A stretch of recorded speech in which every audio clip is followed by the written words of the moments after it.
आज हम बिहारी जी के दोहे की प्रश्नावली करने जा रहे हैं।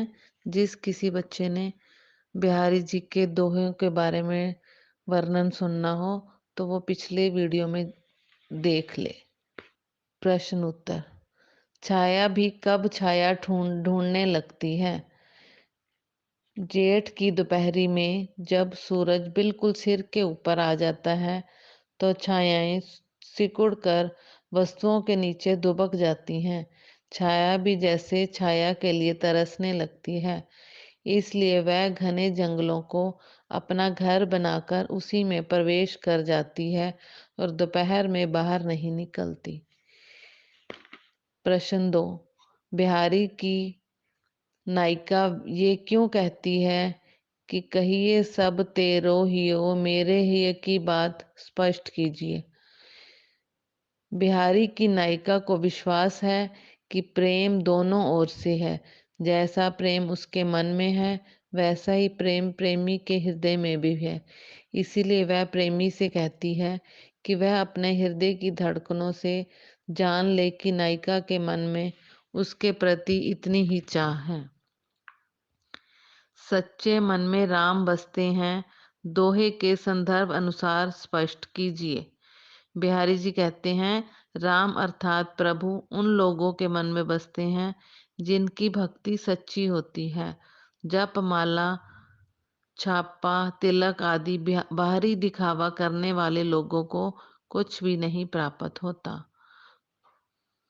गोपियां श्री कृष्ण जी की बांसुरी क्यों छिपा लेती हैं, अथवा बिहारी जी ने गोपियों द्वारा श्री कृष्ण जी की बांसुरी छिपा लेने का क्या कारण बताया है।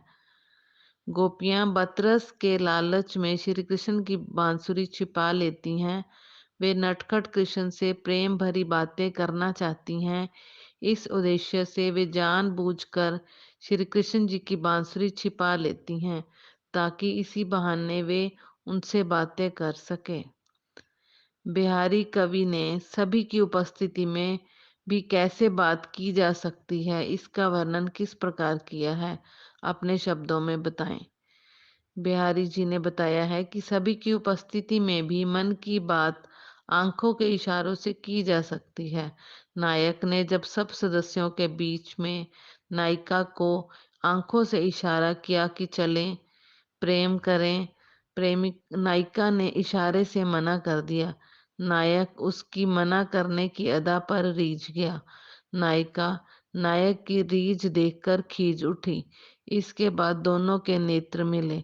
दोनों की आंखों में प्रेम की स्वीकृति का भाव था।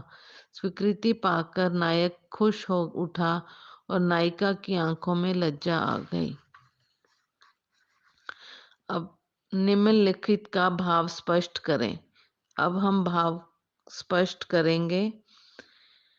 मनो नीलमणि सैल पर आतप पर्यो प्रभात। कृष्ण जी के नीले रंग शरीर पर पीले वस्त्र ऐसे सज रहे हैं जैसे नीलमणि पर्वत पर प्रातःकालीन धूप खिल उठी हो। ये संभावना और कल्पना रंग, रूप और चमक की समानता के कारण बहुत ही सुंदर बन पड़ी है।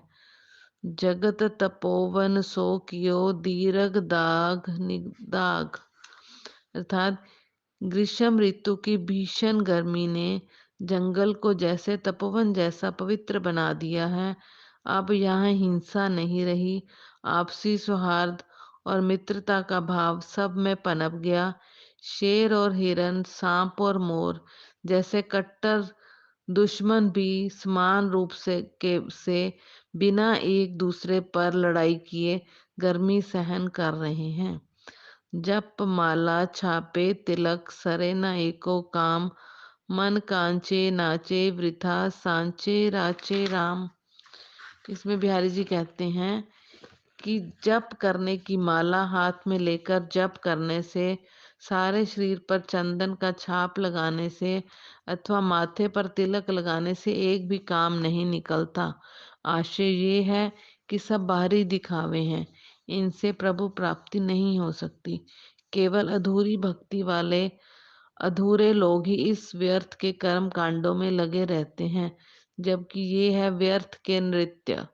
राम तो हमारी सच्ची भक्ति देखकर ही खुश हो जाते हैं। धन्यवाद। प्यारे बच्चों, अगर आपको ये वीडियो पसंद आई है तो प्लीज़ इस वीडियो को लाइक कर दीजिए और इस चैनल को सब्सक्राइब कर दीजिए।